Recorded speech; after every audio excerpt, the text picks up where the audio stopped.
नानी दादी के नुस्खे में आपका स्वागत है।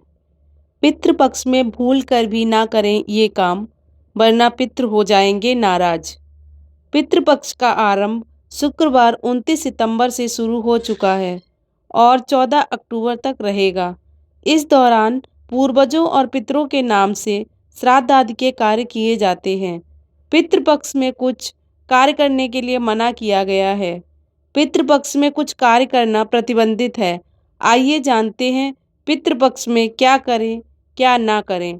पितृपक्ष का आरंभ 29 सितंबर शुक्रवार से हो चुका है।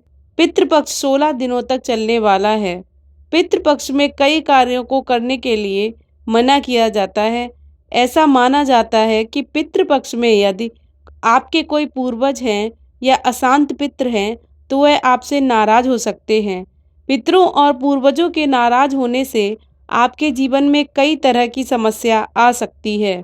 आइए जानते हैं पितृपक्ष में कौन से कार्य करना वर्जित माना जाता है। नंबर 1, ज्योतिषाचार्य बताते हैं कि पितृपक्ष का महीना पिंडदान के लिए सबसे शुभ माना जाता है, लेकिन कुछ कार्य ऐसे होते हैं जो पितृपक्ष में वर्जित रहता है, जैसे पक्षी को परेशान करना। पितृपक्ष के दौरान पूरे 15 दिनों तक पक्षियों को ना मारें और ना ही सताएं। माना जाता है कि अगर पितृपक्ष के दौरान कौवे की सेवा करते हैं तो पितृ प्रसन्न होते हैं और सुख समृद्धि का आशीर्वाद देते हैं। नंबर 2, पितृपक्ष के दिनों में पूरे 15 दिनों तक घर में मांगलिक कार्य बिल्कुल भी ना करें, जैसे गृह प्रवेश, मुंडन, जनेऊ इत्यादि, क्योंकि पितृपक्ष में शोकाकुल का माहौल रहता है। इसीलिए इन दिनों में कोई भी मांगलिक कार्य करना शुभ नहीं रहता। नंबर 3, पितृपक्ष के दौरान पूरे 15 दिनों तक घर में सात्विक माहौल बनाए रखें, यानी कि मांस मदिरा का सेवन बिल्कुल भी ना करें। ऐसा करने से पूर्वज नाराज हो जाते हैं और उसका सीधा असर आपके वंश पर पड़ता है। नंबर 4, श्राद्ध करते वक्त 3 बातों का विशेष ख्याल रखें। पितरों को हल्की सुगंध वाले सफ़ेद पुष्प अर्पित करने चाहिए। तीखी सुगंध वाले फूल वर्जित माने जाते हैं। दक्षिण दिशा की ओर मुख करके पितरों को तर्पण और पिंडदान करना चाहिए।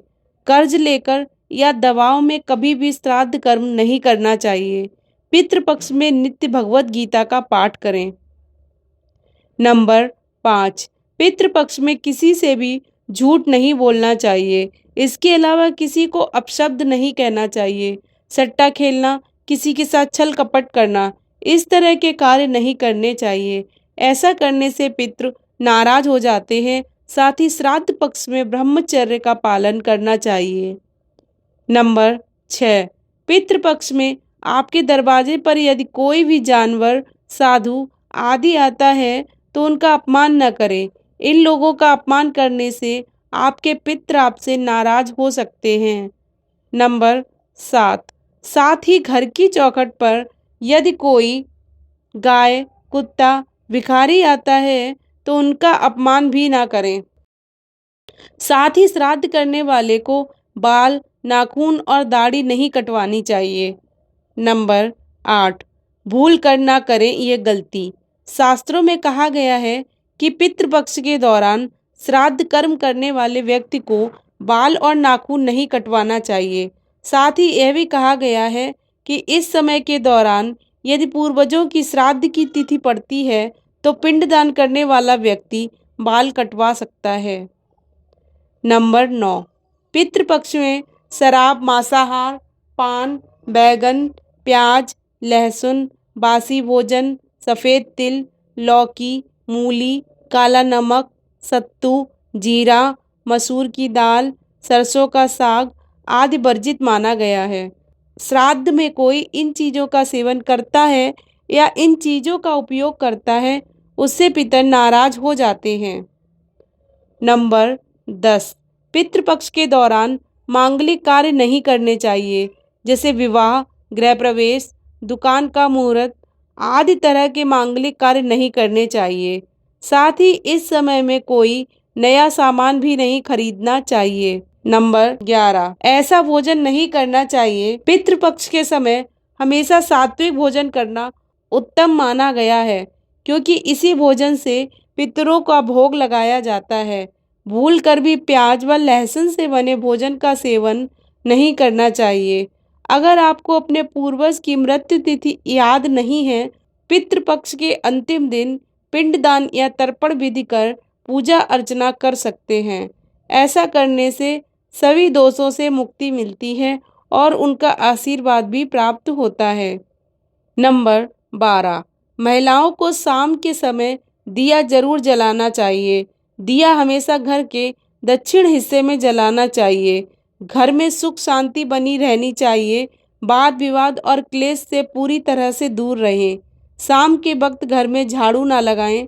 जब भी खाना पकाएं, पहले पूर्वजों के नाम पर भोजन निकालें। देवताओं की पूजा सुबह करें, पितरों की पूजा दोपहर में करें। भोजन के लिए लोहे की कढ़ाई का प्रयोग ना करें। कोशिश करें कि जो भी खाना बनाएं उसमें आपके पूर्वज की पसंद की एक चीज़ जरूर शामिल हो। कौओं को भोजन जरूर कराएं। ऐसा माना जाता है कि कौओं के रूप में पूर्वज धरती पर आते हैं। नंबर 13, श्राद्ध के दिन कर्म करने वाले व्यक्ति को बार बार भोजन करने से बचना चाहिए। ऐसा करना अच्छा नहीं माना जाता है। इससे पितर नाराज हो जाते हैं। नंबर 14, घर में कौन पितरों का श्राद्ध कर सकता है? घर का कोई वरिष्ठ पुरुष सदस्य श्राद्ध कर्म कर सकता है। यदि वो मौजूद ना हो तो घर का कोई भी पुरुष सदस्य कर सकता है।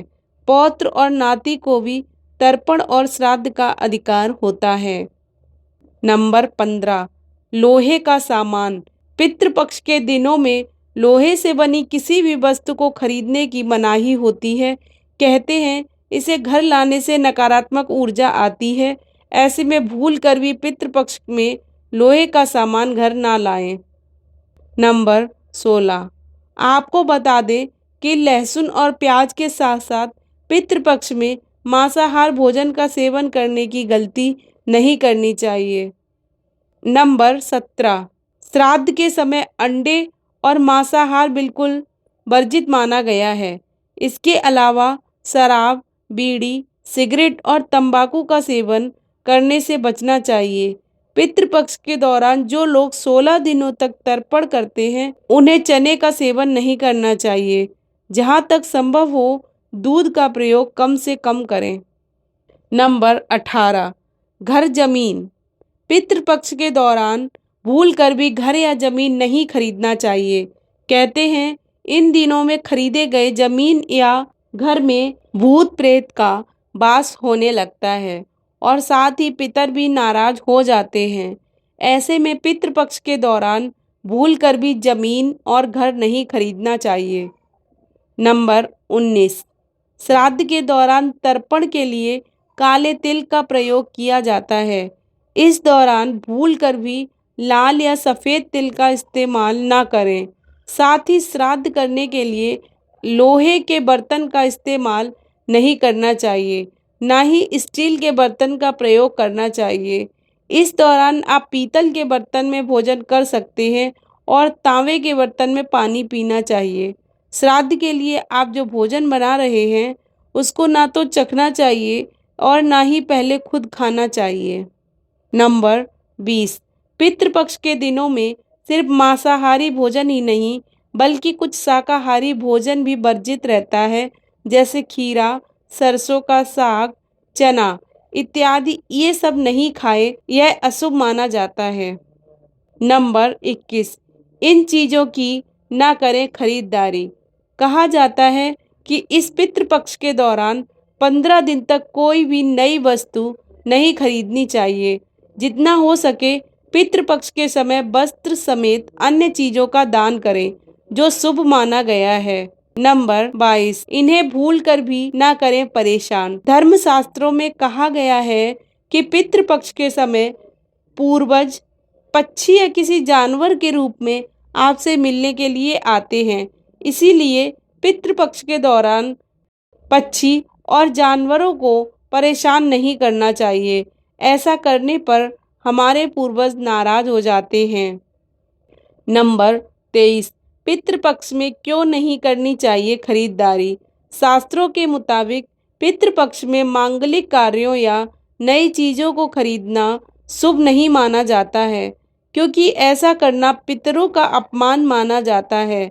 यही वजह है कि इस दौरान नई चीज़ों को खरीदने की मनाही होती है। नंबर 24, लोहे के बर्तनों का नहीं करना चाहिए प्रयोग। भूल कर भी पितृपक्ष में लोहे के बर्तनों का प्रयोग नहीं करना चाहिए। ऐसा कहा जाता है कि पितरों के लिए जो भोजन तैयार किया जाता है या फिर जिसमें भोजन परोसा जाता है, उसमें लोहे के बर्तनों का प्रयोग नहीं करना चाहिए। ऐसा करने से पितर नाराज हो जाते हैं। परिवार की सुख शांति और समृद्धि पर बुरा असर पड़ता है। इसलिए इस दौरान आप तांबा, पीतल या अन्य धातु के बर्तनों का प्रयोग कर सकते हैं। नंबर 25, इन बातों का रखें ध्यान। पितृपक्ष में अगर पूर्वजों का श्राद्ध कर रहे हैं तो शरीर पर तेल का प्रयोग और पान का सेवन करने से बचना चाहिए। इस दौरान इत्र का प्रयोग करना भी शास्त्रों में वर्जित माना गया है। ऐसा करने से पितृ नाराज होते हैं। जीवन में कई तरह की समस्याओं का सामना करना पड़ता है। तो दोस्तों, आज की वीडियो में बस इतना ही। आपको मेरी यह जानकारी कैसी लगी मुझे कमेंट बॉक्स में ज़रूर बताना, और ऐसी ही जानकारी के लिए मेरे चैनल को सब्सक्राइब ज़रूर करना। और हाँ, अगर आपको वीडियो अच्छी लगी हो तो प्लीज़ इसे लाइक करें और अपने फैमिली और फ्रेंड्स के साथ ज़रूर शेयर करें। साथ ही बेल आइकन को प्रेस करें, ऑल पे क्लिक करें, ताकि जब भी न्यू वीडियो अपलोड करूं आप तक नोटिफिकेशन पहुंच जाए। धन्यवाद।